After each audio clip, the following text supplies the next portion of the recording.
1959 সালে শীতের সময় এমন এক রহস্যময় ঘটনা ঘটে যা আপনারা শুনে বিশ্বাস করতে পারবেন না।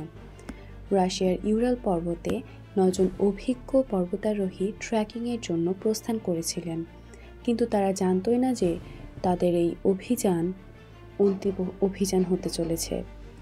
কিছুদিন পর তাদের যখন লাশ পাওয়া যায়, তখন আন্দাজ করা যাচ্ছিল না যে তাদের মৃত্যু কিভাবে হয়েছিল। এটা হলো ডায়াটলগ পাস ইনসিডেন্টের কাহিনী। তো চলুন জানা যাক আসলে সেদিন কি হয়েছিল। জানুয়ারি 1959, ইউরাল পলিটেকনিক কলেজের 9 জন ছাত্রছাত্রী একটা অ্যাডভেঞ্চারের জন্য বেরিয়ে পড়ে। তাদের লিডার ছিল আইগর ডায়াটলভ, যিনি একজন অভিজ্ঞ ট্র্যাকার ছিলেন। তাদের পরিকল্পনা ছিল অটোটেন মাউন্টেনকে ক্রস করা, যেটা খুবই চ্যালেঞ্জিং মানা হয়। তারা ভেবেছিল যে তারা এই চ্যালেঞ্জকে খুব সহজেই কমপ্লিট করে ফেলবে। গ্রুপের মুড শুরু থেকেই খুব ভালো ছিল। তারা সব আনন্দের সাথেই এই অভিযান শুরু করে, কিন্তু তারা জানতই না তাদের এই অভিযান শেষ অভিযান হয়ে যাবে। 6 দিন পর রহস্যজনকভাবে তাদের পরিবারের সঙ্গে যোগাযোগ ছিন্ন হয়ে যায়। যখন দল প্রত্যাশিত সময়ে ফিরে এলো না, তখন তাদের খোঁজার জন্য একটি রেস্কিউ টিম পাঠানো হয়। কিন্তু রেস্কিউ টিম যা দেখে তা শুনে আপনি চমকে উঠবেন। তাদের তাঁবু ফেটে গিয়েছিল। তাঁবুটি দেখে মনে হচ্ছিল যেন সেটাকে ভেতর থেকে কেউ কেটেছে। তাঁবু থেকে কিছু দূরে তাদের লাশ পাওয়া যায়, কিন্তু তাদের লাশ দেখে মনে হচ্ছিল না যে তাদের মৃত্যুটা কোনো স্বাভাবিকভাবে হয়েছিল। তাদের মাথার হাড়ে চোট দেখে মনে হচ্ছিল যেন তাদের বড় কিছু জিনিসের ধাক্কা লেগেছে। গ্রুপের বাকিরা যারা বরফের উপর পড়েছিল, তাদের চোখে মুখে এক অদ্ভুত ভয়ের ছাপ দেখা দেয়, যেন তারা ভয়ানক কিছু দেখেছিল। লোকেদের মনে অনেক প্রশ্ন জেগে ওঠে। তারা কি বন্যপ্রাণীর সম্মুখীন হয়েছিল? কিন্তু যদি এটা হতো, তাহলে তাদের পায়ের ছাপ নিশ্চয়ই থাকতো।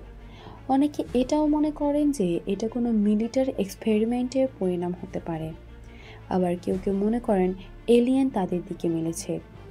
অনেক থিওরিতে এটাও বলা হচ্ছে যে ওখানে একটা ইনফ্রাসাউন্ড নামে প্রাকৃতিক ঘটনা ঘটেছিল। ইনফ্রাসাউন্ড সেই সমস্ত সাউন্ডকে বলা হয় যাদের ফ্রিকোয়েন্সি 20 হার্টজের থেকে কম। এই ভাইব্রেশন ভূমিকম্প, আগ্নেয়গিরি আর জোরে বাতাস দেওয়ার মতো প্রাকৃতিক কারণে হয়ে থাকে। এই সাউন্ডটি এতই পাওয়ারফুল যে মানুষের মস্তিষ্ক ও বিভিন্ন অঙ্গ প্রত্যঙ্গকে নানাভাবে প্রভাবিত করে, যার ফলে অ্যাংজাইটি, ডিসকমফোর্ট, কনফিউশন হতে পারে।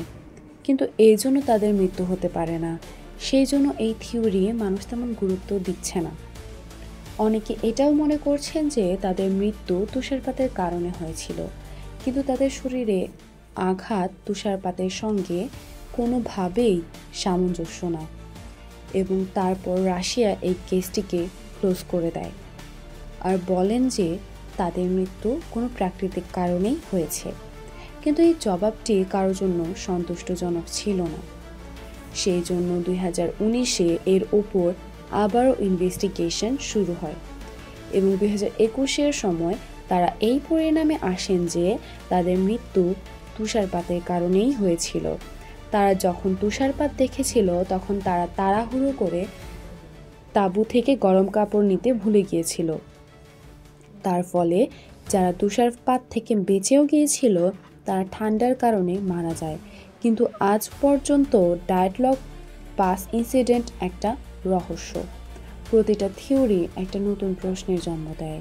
হয়তো আমরা কখনোই জানতে পারবো না যে তাদের সঙ্গে আসলে কি হয়েছিল, কিন্তু তাদের এই ঘটনা সর্বদা আমাদের সঙ্গে থাকবে, যেটা আমাদেরকে মনে করিয়ে দেয় যে পৃথিবীতে এখনও এমন অনেক রহস্য আছে যেগুলো আমরা এখনও জানি না।